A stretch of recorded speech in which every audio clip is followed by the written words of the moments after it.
Is it really unconstitutional, or do Americans just not understand war powers?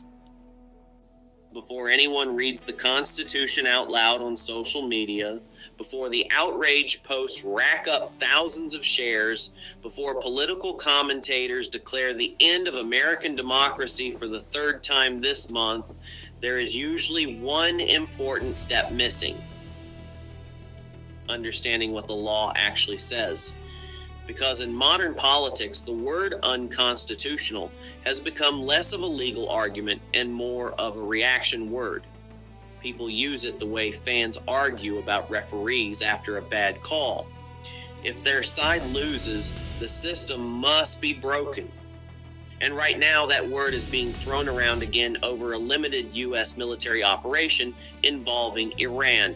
So let's separate emotion from law, slogans from structure, and opinion from constitutional reality.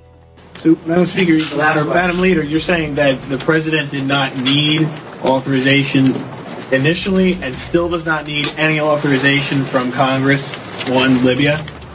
Yes.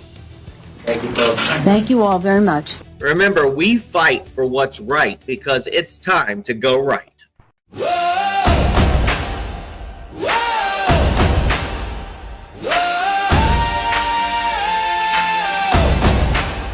Yeah.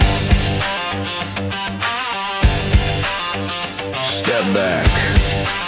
Take a look around. Voices rising, truth on the line. Questions echo through space and time. Freedom speaking, hear the sound. The Constitution standing its ground.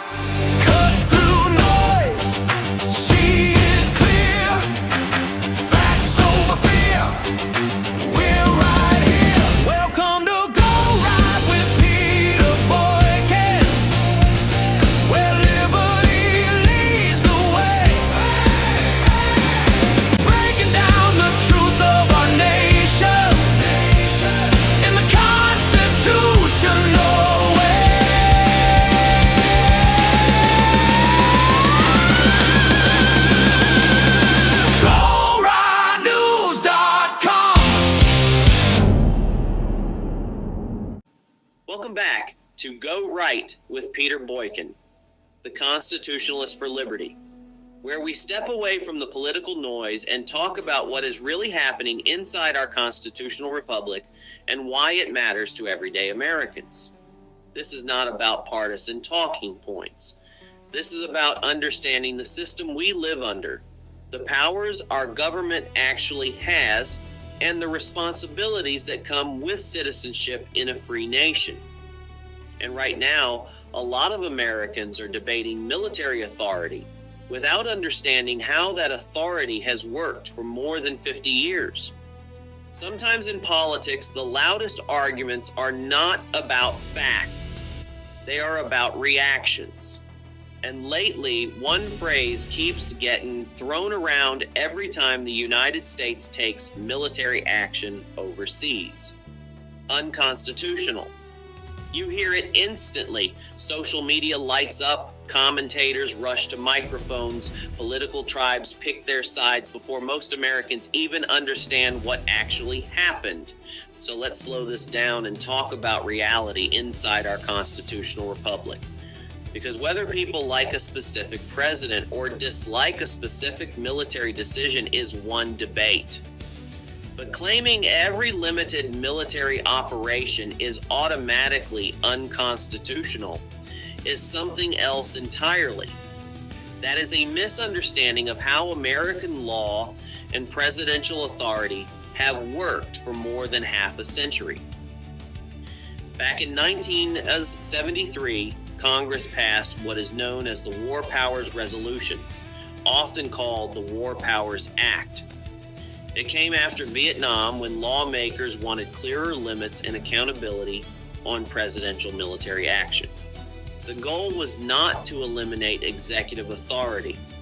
The goal was to define it. Under that law, a president of the United States can commit American forces into military action without a formal declaration of war from Congress. There are conditions. The president must notify Congress within 48 hours. And those operations are generally limited to a window of roughly 60 to 90 days, unless Congress authorizes continued involvement. That framework has governed modern American military decisions ever since. And here is the part many people forget. The last time the United States formally declared war was during World War II. Since then, Congress has relied on authorizations for use of military force and executive authority instead of traditional declarations. Korea, Vietnam, Iraq, Afghanistan, counterterrorism operations, targeted strikes, peacekeeping missions. Hundreds of military actions across multiple administrations led by presidents from both political parties. Republicans did it, Democrats did it, conservatives defended it, progressives defended it, because the system itself allows it. That does not mean every military action is wise. It does not mean every operation deserves support. Debate is healthy. Skepticism is American. Congress absolutely retains the power to fund, restrict, or terminate military engagements. But calling something unconstitutional simply because you oppose it politically does not make it so. The Constitution divides war powers deliberately. Congress declares war and controls funding. The president serves as commander-in-chief and can respond quickly to emerging threats. That balance exists because the founders understood something timeless. National security decisions sometimes move faster than legislative bodies can. Now here's where the conversation gets interesting. A lot of outrage online is not really about constitutional law at all. It is about distrust. People no longer assume institutions are acting in good faith. So every action becomes proof of tyranny to one side or proof of strength to the other. And when emotions take over, facts become optional. You can update information, you can clarify details, you can correct mistakes. But critics who already decided their conclusion will simply move to the next complaint. Because disagreement was never about accuracy in the first place. It was about identity and allegiance. That is the political environment we live in now. There absolutely was an imminent threat, and the imminent threat was that we knew that if Iran was attacked, and we believed they would be attacked, that they would immediately come after us. And we were not going to sit there and absorb a blow before we responded, because the Department of War assessed that if we did that, if we waited for them to hit us first after they were attacked, and by someone else, Israel attacked them, they hit us first, and we waited for them to hit us, we would suffer more casualties and more deaths. We went proactively in a defensive way to prevent them from inflicting higher damage. Had we not done so, there would have been hearings on Capitol Hill about how we knew that this was going to happen, and we didn't act preemptively to prevent more casualties and more loss of life. Mr. President, to Iran in this moment. Don't. Message to Iran. Don't. As President Biden said, just don't. Exactly. One word. Pretty straightforward. I just got three things to say. God bless our troops. God bless America. And gentlemen, start your engine. To the members of the Islamic Revolutionary Guard, the armed forces, all of the police, I say tonight that you must lay down your weapons and have complete immunity, or in the alternative, face certain death.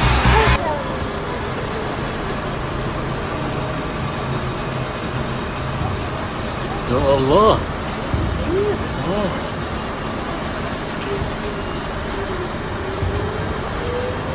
What Americans should be asking is not just whether a president can act under existing law, but whether Congress is doing its job afterward.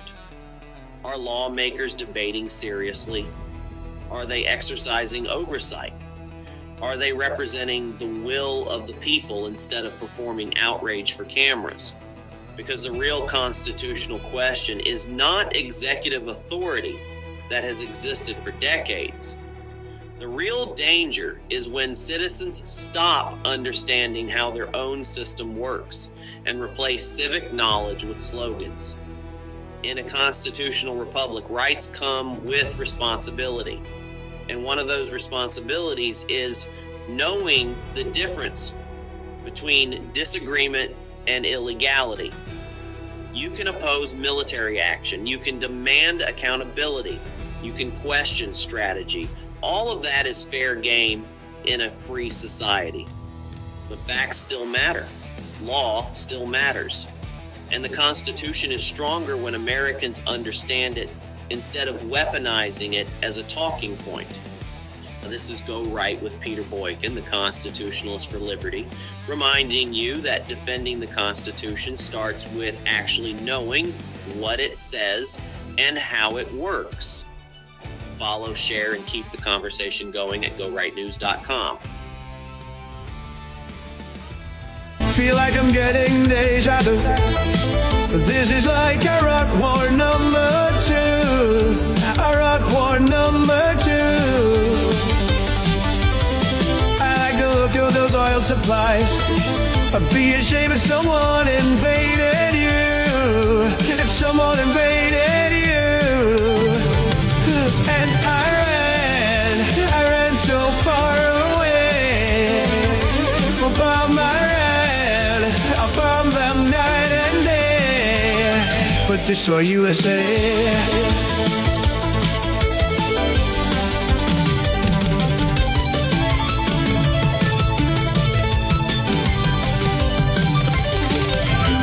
A drone appears above your head. A moment bomb comes falling down on you, falling down on you. The fleet is moving nearer still. The Strait of Hormuz, it comes in view. The oil must flow through. And I ran so far away. The bomb I bombed them night and day, but destroy USA.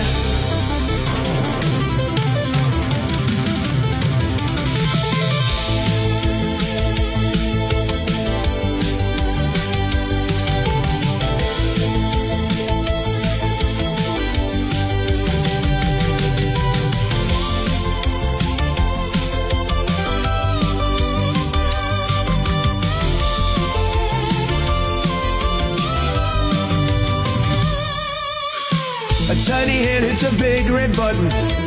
Atomic bombs come falling down on you. Mushroom clouds in view. Send out a tweet to let you know. World War III, 'cause Israel told me to. All for Netanyahu. And I ran so far away. Bomb